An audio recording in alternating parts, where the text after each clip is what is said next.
야곱과 그리고 그의 가족들이 가나안 땅에 임한 기근을 피하여 애굽으로 내려가게 됩니다.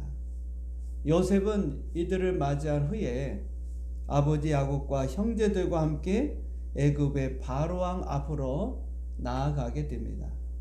그리고 요셉의 형제들은 바로에게 고센 땅에서 살도록 허락해 달라고 애굽 왕에게 요청을 드립니다. 그들이 내려온 이유가 여기 나와 있죠. 두 번째 줄에 보면 가나안 땅에 기근이 심하여 흉년이 심하다. 극심한 기근으로 인해서 더 이상 살 수 없기 때문에 애굽으로 내려왔다는 것입니다. 그래서 애굽에 있는 고센 땅에서 살게 해달라고 허락을 요청하게 되었던 것이죠. 그때 바로왕은 요셉 형제들의 요구를 들어주게 되는데요. 야곱의 자손들은 애굽에서 가장 좋은 땅을 차지하게 됩니다.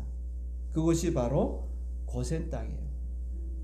이 땅은 이미 하나님께서 이스라엘 백성들에게 주기로 예비된 땅입니다. 축복의 땅입니다.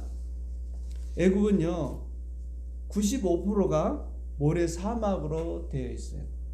약 5%만이 검은 땅, 농사를 지을 수 있는 풍요로운 땅입니다. 즉 그 나일강 그 근처만 농사를 지을 수 있고 나머지는 다 모래 사막으로 이루어져 있어요.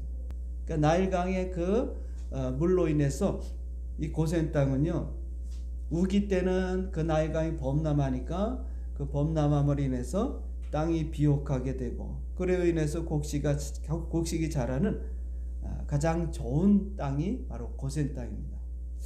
자, 첫 번째로 우리가 하나님이 이스라엘 백성들에게 즉 야곱의 자손들에게 예비하신 땅이 고센 땅이에요. 바로 이 고센 땅은 기근의 피난처가 되는 것이죠. 사실 가나안의 기근은 아직 끝난 게 아닙니다. 7년 중에 2년이 지났어요. 그리고 아직도 5년이라는 그런 기근이 지금 진행되고 있는 상황이 있습니다. 만약에 야곱의 가족들이 가나안 땅에 남아 있었다면 많은 가족들이 생명을 잃었을 수도 있습니다. 그런데 하나님께서 야곱에게 피할 길을 주셨어요. 그 기근으로 인해서 바로 애굽으로 내려가라고 허락하신 거죠. 하나님이 허락한 것은 우리 생각과 다르다. 하나님의 허락에 따라 여러분들이 행할 수 있어요. 그러려고 하면 어떻게 됩니까? 하나님의 뜻이 뭔가, 하나님의 계획이 뭔가, 하나님의 말씀대로 우리가 살면 됩니다. 이 고센 땅에 가서 이제 살게 되는데 이 땅이 어떤 땅이냐? 6절에 보면은요 애굽에서 가장 비옥하고 그리고 가장 좋은 땅이라고 했습니다. 하나님께서 우리에게 주실 때 여러분 그냥 좋은 걸 주는 게 아니에요. 하나님이 주시는 것은 가장 좋은 걸 주는 겁니다. 할렐루야. 자, 그래서 이 고센 땅이 어떤 땅이 되냐? 축복의 땅이 되고 적과 꿀이 흐르는 그런 복된 땅이 됐습니다. 왜? 하나님이 예비해 주신 이스라엘에게 야곱의 자손들에게 예비해 주신 땅이기 때문에 그렇습니다. 그러므로 산업이 번성하고 자손이 번성하는 축복의 땅이 됐습니다. 오늘 여러분 하나님이 나에게 주시는 기업이 있다면 그것은요 하나님께서 주시는 복입니다. 내가 다니는 직장, 내가 일하는 사업터, 여러분 다 그것은 하나님이 주시는 거예요. 하나님이 그것을 통해서 여러분들에게 복을 주시려고 하는 것이지 화를 주려고 하는 것은 아니에요. 그렇기 때문에 우리가 어디에 가든지 무엇을 하든지 어떤 직업을 갖든지 어떤 기업을 통해서 일을 하든지 그것을 통해서 하나님이 나에게 복을 줄 것이라고 기대를 해야 된다 그 말이에요. 물론 우리가 하나님의 말씀에 떠나서 내 고집대로 내가 잘못된 선택을 할 때도 있어요. 그렇다 할지라도 하나님께서는 우리에게 더욱더 큰 은혜와 복을 주실 줄 믿습니다. 하나님이 얼마나 큰 축복을 줬냐면요. 하나님이 축복해 주시니까 그 땅은 무슨 땅이에요? 축복의 땅이 되는 거예요. 여러분이 거주하는 가정도 여러분 사는 집도 마찬가지입니다. 여러분이 살면 하나님이 인도 가운데 하나님이 예비된 곳이라고 여러분들이 마음에 확신하게 되면 거기가 축복의 장소가 되어지는 거예요. 아니 축복의 장소로 여러분들이 만들어야 되는 거예요. 내가 볼 때는 보잘것없고 내 마음이 들지 않을 수도 있어요. 내가 하는 일이 내 마음에 안 들 수도 있습니다. 그러나 그래서 하나님이 원하시고 바라시는 것을 우리가 가야 된다는, 내가 선택하고 내가 결정하고 하면 내가 후회할 수밖에 없죠. 그러나 기도하는 가운데 하나님께서 허락하신 곳이다, 또 하나님께서 그곳으로 가라고 한다, 이걸 하라고 한다, 그 확신과 여러 믿음이 있다면 비록 당장은 눈에 보일 때는 별로 마음에 드는 게 없고 좋은 것 같지 않아도 거기는 축복의 장소가 되고 거기는 하나님이 복 주시는 곳이 되는 줄 믿습니다.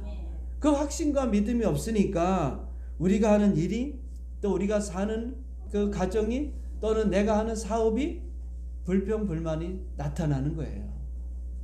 그러나 하나님이 나에게 주신 것이다. 즉 야곱에게 하나님께서 내려가라, 애굽으로 내려가면 내가 너로 큰 민족을 이루겠다 말씀하셨고, 이 고센 땅으로 야곱의 자손들로 그곳에서 살게 하나님 만들어 주셨어요. 그 땅이 바로 축복의 땅입니다.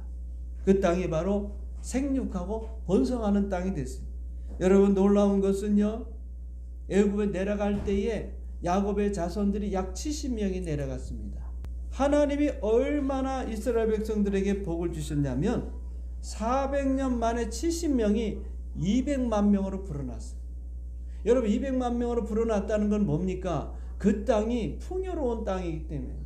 우리가 예수님을 잘 믿으면 하나님께서 여러분 풍요의 축복을 주시는 거예요. 예수님께서 요한복음 10장 10절에 보면 도둑이 오는 것은 도둑질하고 죽이고 멸망시키는 것뿐이지만 내가 온 것은 뭐라고요? 생명을 얻게 하고 더 풍성히 얻게 하려는 것이다. 우리에게 생명을 주십니다. 우리에게 영생을 주십니다. 그런데 그것도 있지만 이 땅에 사는 동안에는 더 풍성한 삶도 우리 주님께서 약속해 주셨다는 거예요. 오늘 우리의 모든 필요를 채워주시는 분이 하나님이 되시는 줄 믿습니다. 나의 하나님이 그리스도 예수 안에서 영광 가운데 그 풍성한 대로 너희 모든 쓸 것을 채우시리라. 아멘. 하나님이 여러분 풍성한 대로라 했어요. 빈약한 대로가 아닙니다. 기독교는 가난의 종교가 아니라 이 말이에요. 불교는 가난의 종교입니다. 가지면 그 사람은 가짜예요. 기독교는 하나님께로부터 모든 것을 받는 종교입니다. 은혜도 받고 구원도 받고 믿음도 받고 하나님의 축복도 받고 예수님 만나서 내 병도 치료받고 문제도 해결받고, 이게 기독교입니다. 여러분, 종교생활 하지 마세요. 기독교는 종교가 아닙니다. 예수님을 만나서 이 삶이 달라지고 변화되어지는 거예요. 풍성한 삶을 주님으로부터 그 맛보는 거예요. 그래서 여러분 예수를 잘 믿으면 이런 축복이 오는 것입니다. 그러므로 우리 모든 어려움과 환난과 고난의 피난처는 하나님이시고 그분을 의지하고 예수님을 믿을 때 고센 땅과 같은 그런 축복이 임할 줄 믿습니다. 두 번째로 하나님이 예비하신 이 고센 땅은요, 안전한 보호처입니다. 보호처. 안전한 보호처. 고센 땅은 풍요의 번성의 땅이기도 하지만 하나님께서 보호하시는 선별된 곳이다. 그렇게 말할 수 있어요. 하나님은 이스라엘 백성들을 출애굽시킬 때요, 바로 왕이 말을 듣지 않으니까 그들에게 10가지 재앙을 내리게 됩니다. 이때 애굽 사람들에게는 재앙이 맺지만 고센 땅에는 하나님이 내린 재앙이 임하지를 않았어요. 같은 애굽 안에 있었지만, 같은 애굽 땅이지만 고센 땅은 하나님이 보호하고 구별시켜 주셨다 그 말이에요. 파리의 재앙이 애굽에 내려서 온 천지가 다 파리로 들끓었지만 고센 땅에는 파리 한 마리 없었어요. 하나님이 살아계신다는 것을 뭐예요? 이스라엘 백성들에게 뭐 하는 겁니까? 보여주는 거예요. 애굽 땅에 있는 모든 가축들은 다 죽었지만 이스라엘 자손의 가축은 하나도, 한 마리도 어떻게 했다? 죽지 않았다. 하나님께서 욥을 울타리를 쳐서 보호했듯이 이스라엘 백성들을 하나님이 보호해 주시니까 재앙이 임하지 않았다 그 말입니다. 재산상의 손해를 입히지 않았다. 하나님이 울타리를 우리 가정에 쳐주시면 우리는요 손해 볼 일이 없어요. 남들은 다 손해 볼지 모릅니다. 남들은 다 손해 볼지 몰라도 우리는요 하나님의 보호의 손길 안에 있기 때문에, 보호받기 때문에 손해 볼 수가 없어요. 애굽 사람들에게 우박이 내렸지만 고센 땅에는 우박이 내리지 않았다.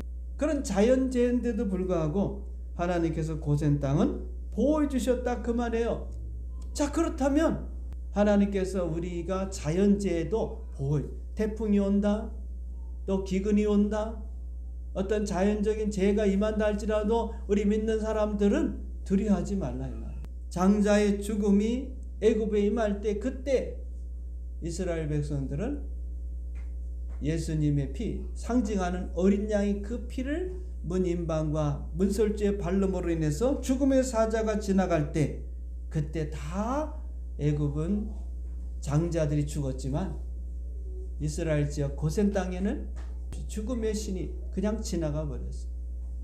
오늘 여러분 이 땅에 살아가면서 우리가 앞으로도 그렇지, 지난번에도 그렇지만 코로나도 오고 사람이 죽어나가고 또 앞으로도 어떤 전염병이 올지 몰라요. 그러나 하나님이 여러분 생명을 지키시는 줄 믿습니다. 그러므로 오늘날에도 예수님을 믿을 때 모든 재앙과 전염병과 재난으로부터 우리를 하나님이 안전하게 보호해 주실 줄 믿습니다. 시편 91편 9절과 10절을 우리가 같이 또 읽어보겠습니다. 시작. 내가 말하기를 여호와는 나의 피난처시라 하고 지존자를 너의 거처로 삼았으므로 화가 내게 미치지 못하며 재앙이 내 장막에 가까이 오지 못하리니. 할렐루야. 하나님을 우리의 거처로, 하나님을 의지하는 자는, 하나님을 믿는 자는, 예수님 안에 있는 자는 화가 임하지 않는다면, 재앙이 임하지 않아요. 우리의 가정에, 우리의 자녀들에게, 우리 가족들에게 임하지 않는단 말이에요. 우리가 이걸 믿고 살아가는 이 고센 땅은 하나님이 보호하는 보호의 땅이 되었기 때문에 누구도 고센 땅에 있는 야곱의 자손 이스라엘 백성들을 해할 수가 없습니다. 우리가 예수님을 믿을 때 우리는요 예수님의 보호 안에 지금 여러분들 영적 고센 땅에 들어와 있는 거예요. 할렐루야. 그러므로 두려워하지 말고 염려하지 말고, 그럴수록 더 누구를 믿어야 되니까 예수님을 믿고 하나님을 의지하고 담대하게 나가야 돼요. 여러분 담대하게 나가야 돼요. 그래 하나님의 살아계심을 우리를 통해서 보여주는 겁니다. 그래야 저 사람들이 변화되고 안 믿는 사람들이 충격을 받죠. 세 번째로 하나님이 예비한 이 고센 땅은요 구별된 신앙의 공동체입니다. 여러분 고센은요 애굽의 수도인 카이로에서 북쪽으로 약 280km 떨어진 곳이, 아마 대전 좀 더 먼 것 같아요. 대전보다 조금 더. 그러니까 오히려 어떻게 보면 북쪽이니까 가나안 땅과 좀 가깝다고 볼 수가 있어요. 하나님께서 이 특별한 공동체를 만들어서 애굽 사람과 분리를 시켰어요. 구별을 시켰다 이 말이에요. 애굽 사람과 섞여 살지 않게 하고 이스라엘 사람들끼리 공동체를 이루어 살게 했습니다. 왜요? 그들과 섞여 살다 보면 그들의 종교, 그들의 문화, 그들의 사회에 영향을 받기 때문에. 오늘 여러분 우리가 이 세상에 사람들과 같이 살다 보니까 알게 모르게 여러분들이 지금 문화의 영향을 받고 있고 세상의 영향을 받고 있고 때로는 안 믿는 사람들에게 영향을 받고 있습니다. 여러분 구별하셔야 돼요. 그들과 분리하셔야 돼요. 그들과 만나지 말라 이 말이 아니라 그들과 다른 삶을 우리가 살아야 된다. 그 사람들은 그렇게 살아도 우리는 그들과 다른 믿는 성도의 삶을 살아야 된다 그 말이에요. 이스라엘 백성들에게 이 고센 땅은요 임시 거처에 불과합니다. 영원히 살 곳이 아니라 이 말. 4절에 다시 보면은요 야곱의 아들들이는 이런 말을 하죠. 그들이 또 바로에게 구하되 가나안 땅에 기근이 심하여 종들의 양떼를 칠 곳이 없기로 종들의 이곳에 거류하고자 왔사오니. 거류하고자 이런 이 거류라는 말이요 손님으로 잠깐 머문다는 거예요. 그러니까 우리가 여기 이 거류 이 고센 땅에 산다는 것은 잠깐 있다 가겠다는 거예요. 이곳에서 천년 만년 터전을 삼고 야 여기 좋구나, 애굽이 너무 좋구나, 이곳에서 우리가 살자, 이제 뭐 여기가 좋은데 뭐하러 가나안 땅에 가냐. 여기는요 웬만해 가지고 기근이 없는 동네. 가나안 땅은 그렇지 않습니다. 비가 오지 않고 이슬이 내리지 않으면요 거기는 기근으로 살 수가 없어요. 그런데 이 애굽은 100년이 지나도 가뭄이 없어요. 그렇잖아요. 강줄기 옆에. 그래서 4대 문명지가 다 강을 중심으로 발달하지 않았어요? 그런데 이스라엘 야곱의 후손들은요 이곳을 그냥 우리 잠깐 머물다 가는 것입니다. 잠깐 머물다 가는. 왜요? 그들에게는 하나님이 주신 약속의 땅 가나안이 있기 때문에 그래요. 그래서 자신들은 나그네요 여행자로 생각했다는 것입니다. 그리고 야곱도 그렇게 살았고 요셉도 그렇게 살았어요. 고센 땅은 아무리 좋은 땅이라 할지라도 우리는 잠시 머물다가 떠나는 땅입니다. 거류민입니다. 오늘 우리가 이 땅에 사는 것도 마찬가지 아닙니까? 이 세상에 잠시 왔다 가는 거예요. 다 여행객이에요. 여러분 나그네예요. 아무리 세상이 좋아도 우리는 잠시 왔다 떠나가야 합니다. 따라서 그들은 함께 모여서 이 고센 땅에서 믿음의 공동체를 이루고 하나님을 경배하고 예배하는 데 힘썼다 이 말이에요. 만약에 애굽 사람들과 섞여 산다고 하고 400년이 지난다고 생각해 보세요. 그럼 말을 잃어버릴 것입니다. 그리고 그들의 문화나 정신을 잃어버릴 거예요. 우리나라도 36년 일제 30년을 겪으면서 말과 문화를 잃어버릴 뻔했잖아요. 36년이니까 망정이지 360년 400년 되었다면 아마 우리는 일본 사람들이 다 되어 있을 거예요. 그들은 하나님께서 분리시켜서 구별시켜서 너희들은 고센 땅에서만 살아라. 도시로 들어가지 마라. 고센 땅에서 공동체를 이루면서 신앙을 지키고 거기서 그들의 언어와 문화를 일으키며 구별된 곳으로 살아가려는 것입니다. 이게 고센 땅이에요. 오늘날로 말하면요 교회가 영적으로 보면 교회가 고센 땅이다 그렇게 말할 수 있습니다. 그래서 우리 성도들은 교회를 중심해서 살아야 되는 거예요. 예배 드리는 곳이죠. 이곳에서 기도하는 곳이죠. 여러분 또 하나님의 말씀을 듣는 것이죠. 이 가운데서 여러분 사랑의 교제를 나누는 이 공동체, 이 교회 공동체, 예배 공동체, 여러분 우리는 이 땅에서 함께 있다가 죽으면은요 다 천국에서 만날 사람이에요. 교회는 이제 여러분 은혜의 공동체, 우리가 함께 나누는 생명의 공동체, 여기 여러분과 함께 교제하면서 사랑의 공동체를 만들어 가야 돼요. 이게 여러분 고센 땅입니다. 그래서 여러분들이 세상에서 살다가 교회 와서 좀 세상의 때를 다 여러분들이 예배 드리는 가운데 좀 내려놓고 그 씻어버리고 말씀을 통해 씻고 기도하면서 씻고 그 세상적인 생각들을 다 내려놓고 목사님을 통해서 주시는 말씀을 통해 다시 내 생각을 새롭게 프로그램을 해야 돼요. 자꾸 새롭게 해야 돼요. 리셋을 시켜야 된다 이 말이에요. 세상에 나가면 그 말이 맞아. 그 사람들 문화가 맞아. 생각이 맞아. 그 사람 삶의 방식이 맞아. 거기에 젖어서 우리가 살 수밖에 없잖아요. 영향을 받게 된단 말이에요. 그러나 교회에 오면 그것들을 다 내려놓고 다시 리셋해. 다시 여러분들이 하나님의 말씀을 통해 생각을 바꾸고 마음을 바꾸고 그 다음에 여러분들이 또 가지고 있는 그런 것들을 좀 바꿔서 나를 새롭게 만들어야 돼요. 그래서 하나님의 사람으로서 우리가 새로운 모습을 가져야 돼요. 그리고 여러분들이 교회 와서 말씀 듣는 가운데 문제의 답을 찾으셔야 되고 기도하는 가운데 하나님께 해결 받으셔야 되고 우리가 치유기도 할 때마다 여러분의 육과 영이 다 치유함 받아야 돼요. 예? 그 시간에 여러분들이 치유함을 받아야 돼요. 예수님의 은혜로 말미암아 고침받고 성령의 위로로 말미암아 좀 위로도 받고 하나님께서 주신 말씀을 통해 힘을 얻고 그래서 여러분들 여기서 새롭게 회복하시고 그 다음에 세상에 나가서 또 한 주 동안 살아가는 겁니다. 우리 영적인 고센이 바로 교회입니다. 하나님이 이곳에 은혜를 주십니다. 교회를 통해서 말씀을 통해 축복을 주십니다. 여러분 기도를 통해서 치유와 은혜를 주십니다. 오늘도 여러분 교회 안에서 이와 같은 은혜와 축복을 받는 영적인 이 고센 땅에서 하나님의 은총을 더욱 새롭게 경험하는 우리 모든 성도들 되시기를 주님의 이름으로 축원드립니다.